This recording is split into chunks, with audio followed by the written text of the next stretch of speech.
আল্লাহর ওলি হচ্ছে খোদার জাত। তারা হিংসা, লোভ, লালসা যা কিছু আছে সকল কিছু ত্যাগ করে ওনারা আল্লাহর ওলি হয়েছেন। কারো বাড়িতে 2 টাকার জন্য যান নাই, তাদের জমিদারি ছেড়ে তারা জঙ্গলের মাধ্যমে আল্লাহর ইবাদত নিয়ে সর্বময় মগ্ন থাকতেন। তাদের পরিশ্রমের ফল তারা ওলি হয়েছেন। তাহলে আপনাদের কেন জ্বলে? আপনারা কেন ওনাদের দরবার ভাঙতে যান?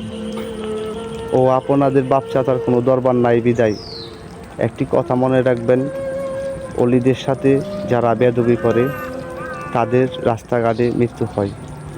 তার জন্য বলবো অলিদেরকে, যদি ভালো না বাঁচতে পারেন তাহলে তাদের কাছ থেকে দূরে থাকুন। কারণ শয়তান কখনোই অলিদেরকে ভালোবাসতে পারে না। শয়তানের কাজই হচ্ছে অলিদের